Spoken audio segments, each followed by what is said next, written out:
It is Haxorus, good in the Premier Cup. Ladies and gentlemen, welcome back to another PokeBees video. In today's video, we're going to go ahead and take a look at Haxorus in the Premier Cup. But before that, if you guys can go ahead and subscribe and smash the like button, I will gladly appreciate it. Now, in this video, we're going to go ahead and take a look at Haxorus' performance in the Premier Cup. As many as you guys know, that mode right now, I believe, is the most...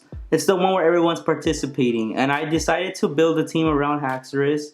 The first team we're going to go ahead and look at in this battle is Haxorus, Metagross, and Tyranitar. Now, the bad thing about Haxorus is that if you go up against a Togekiss lead, you kind of can't do anything because the moves you have are Counter, Dragon Claw, and Night Slash. As you can see here, I'm just going to let the Haxorus go down. I'm going to bring in the Metagross. Metagross is going to do amazing against a Togekiss. Now we're going to go ahead and shield this because I believe they were enough to a flamethrower. So we're going to go ahead and shield it. And as you guys can see, we're just going to farm down, get a bunch of energy, and wait to see what else they're going to be bringing in. They're going to bring in a Snorlax. So it's not the best for us because Snorlax can defeat Metagross if it gets to an Earthquake. And the licks will be doing super effective damage. But luckily we have enough energy to go for back-to-back Meteor Mash. And we're going to go ahead and pick up a shield, which is great. I believe at this time I'm just going to try and not shield this. Let it go, because if it's a Body Slam, we're going to be able to survive. As you can see there, we still survive the Body Slam. We're going to go ahead and go in with the Meteor Mash. Hopefully either knocking it out or we pick up the second shield, so that's amazing.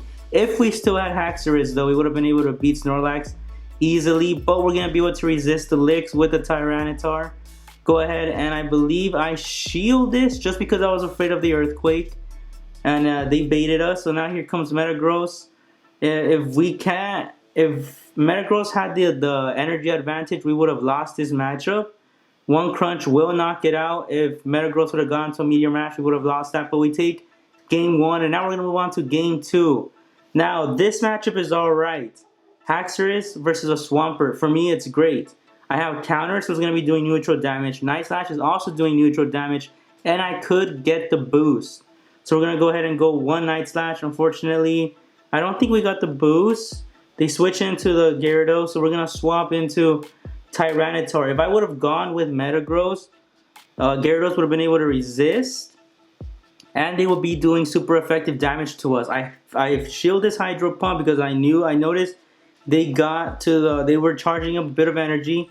Right here, I'm not going to shield this because I'm like, they can't get to 2 Hydro Pumps that quick with Dragon Breath. So we're just gonna be able to knock out Gyarados. They bring it back into Swampert.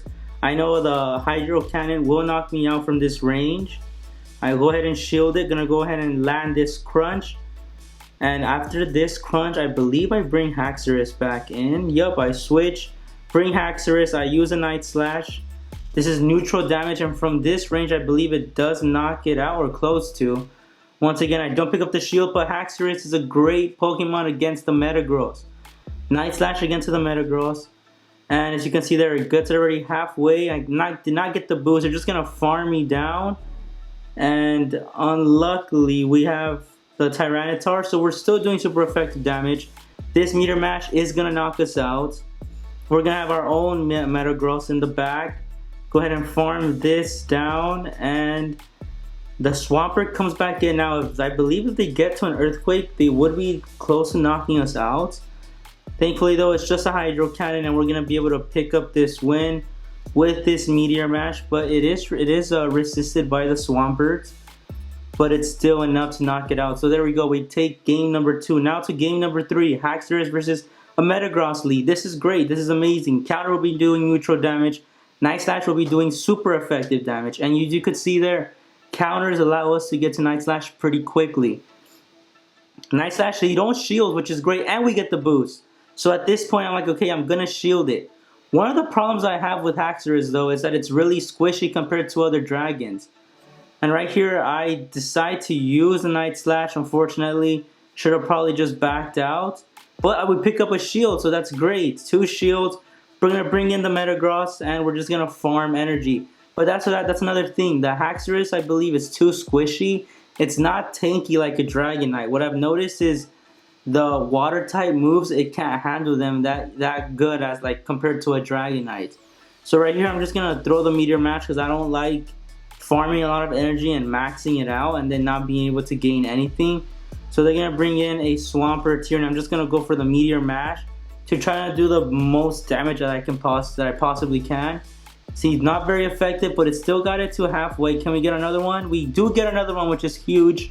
They're either gonna have to shield or let it go through. They're going to shield, so they are down shields. We're gonna let this go through, which is fine. And right here, we're gonna bring back in the Haxorus. And right here, watch, we're gonna see. I believe I don't shield because I'm trying to say, but look at how much damage Hydro Cannon does. It almost knocks it out, and that's the thing that I'm talking about. Haxorus is too squishy, in my opinion. And we're able to knock out the Metagross there, and Swampert comes back in. But we're gonna have a healthy Tyranitar to just bite it down. So that was a GG's to my opponent. Now we are going to move on to game number, I believe this is 4. This is from a different set though. So Haxorus versus Excadrill, which is amazing for us.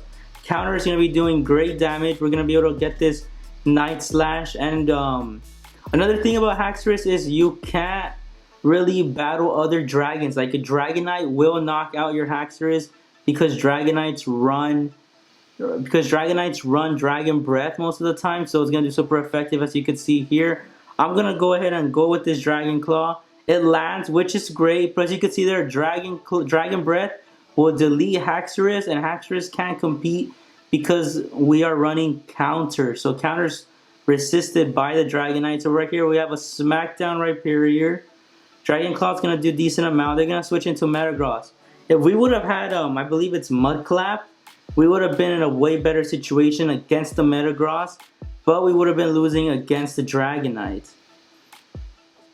So I believe here we try to get to another Surf. We unfortunately don't get to the Surf. I'm going to be bringing in Metagross here. We have 2 shields, which is great. I believe I probably shouldn't have shielded this because they got to it pretty quick. We're going to try and farm energy, and I believe at this point I'm not going to try and go for the Earthquakes. I'm going to try and go, look, that was an Earthquake, which is a great shield, or else the match would have been over. I'm going to try and go for just for Meteor Mash. I have to get 2 Meteor Mashes. They swap into Dragonite, which is great. And I'm just not gonna charge any more energy, just gonna, cause it's gonna knock out the Dragonite. We're gonna be able to go ahead and land this Meteor Mash, but because they swapped, which was a great play on their end, they're able to use their shield. And now if this is an Earthquake, we are knocked out. And it is, and there it is. That was a GG's to my opponent. That swap really helped out the battle. Now this is battle number 5, Haxorus versus a Machamp. This matchup is great. We're both gonna be doing neutral damage. And I'm going to be able to get to Night Slash, I believe, quicker than, faster than the Cross Chop. As you can see there, they shield Night Slash, which is great. I believe not a lot of people know what Haxorus runs, so they tend to shield the first move. And you're going to see here how squishy they get. Look at that. That one Rock Slide almost knocked it out. It just took them one more counter to knock me out. So that's what I'm saying. Haxorus is a bit squishy. It doesn't have that bulk or tank like a Dragonite does. As you can see here, Cross Chop's going to do neutral damage, which is fine by me. But unfortunately, counter damage does add up really quick. So I'm going to go ahead and shield this second Cross Chop. I want to go too low. We're both in a 1-and-1 shield scenario, which is great. They're going to bring in Snorlax. And right here, I have built up to enough energy for 2 Meteor Mash, which I'm going to have to go ahead and land. The lick damage will be resisted by the Tyranitar. Oh no, in this case I have the Rhyperior, so it's not going to do as much. It's going to do just, neutral damage, but the licks do add up. We're going to go ahead and, I believe I don't shield this because it's just going to be a Body Slam. Oh no, I shielded it and it was a superpower. So that was great on my end, and unfortunately right here, if only we had the Mudclap Rhyperior, we would have been in a way better situation. Surf is going to go ahead and land. We were trying to go for back-to-back Surf. Unfortunately, this Metagross got to their Meteor Mash. Super effective to us, so they knocked us out. And we are going to get knocked out. I just surrender this matchup because there was no winning scenario for me. So, this is another great battle right here. Haxorus versus the Magnezone. Counter is going to be able to chip away really quick. And we get to the Night Slash quickly. That's the good thing about it. Night Slash, you get to it quickly. They don't shield, which is great. We're going to go ahead and shield this just because Haxorus, like I said, is really squishy. Even though we're resisting it, I believe it's squishy. This matchup is also great for us. Counter damage versus the Snorlax is great. Night Slash is going to be coming in. Hopefully we can get the boost, which we don't. And now Body Slam. So I'm like, okay, I'm not going to shield. I wanted to see how much Body Slam damage that does. It gets me close to 25%. Which again, that's why I'm saying like Haxorus is not the bulkiest, but I mean it still has some play in the Premier Cup. We're able to beat the Snorlax, which is great with our Haxorus still. So we're still going strong. They bring in the Metagross. We're gonna be able to align it perfectly with our Tyranitar, and we have one shield. It's gonna be eating it alive basically, and we're gonna be able to go ahead and shield this Meteor Mash. And they can bring him back in. I tried to swap out. Unfortunately, I wasn't able to. I believe it's going to be the Mirror Shot. Super effective to us. We swap out, which I believe I should have probably just stayed in that matchup and try to just farm down. But at the same time, it was great because if they would have been able to get energy. And if I wouldn't have been able to knock them out, they would have had a lot of energy against this Metagross matchup. Right here, they just need the one Earthquake. I think they were trying to overfarm. We get to a second Meteor Mash. And we are going to be able, they're going to shield this. And this is going to be either an Earthquake or Meteor Mash. But yeah, guys, let me know in the comments below. What are you guys running right now in the Premier Cup? Are you guys running a spicy team or if you guys are running pure meta? Let me know your performance down in the comments below. And we're going to be able to take this win. Now, I'm going to show you guys how I was able to defeat Giovanni. Suicune, Shadow Suicune is here, as many as you guys know. And this is my lineup. Lucario, Articuno, and Shiny Raikou. And I'm going to tell you guys why. I use Lucario for the Power Up Punch. Every single time you use Power Up Punch, your attack gets boosted. So as you can see here, they're going to... Persian is able to get to its charge move, Power Gem. I shield, and I immediately swap to start building up energy. In case you guys don't know this little trick, the shadows and every grunt, for example, and the leaders, they have like a 3-second delay. I don't know if it was intentional or if it's like a little glitch, but they don't attack for like 3 seconds, which is great. And as you can see here, I'm able to get to 2 icy wins. So yeah, that's just like a little tip if you guys didn't know already. They usually don't attack for 3 seconds. And as you can see, they're going to be able to farm me down. I'm going to bring in this Lucario just to, I believe, farm down and have energy for the Suicune. And right here, I'm just going to go ahead and use the Shadow Ball just because my Lucario is, well, he's not boosted anymore, but just for the higher damage. And I'm going to bring in Raikou to finish up the match. If you have Volt Switch, it's just going to take 3 Volt Switches. And I let my Raikou go fairly low because after I use my charge move, they don't attack and I'm going to be able to get it and call it a win. So yeah, let me know in the comments down below if you guys have battled with Giovanni. Make sure to get your Suicune before 2 p.m. so you're able to TM it. That's all. Thank you guys for watching. I'll catch you guys on the next video.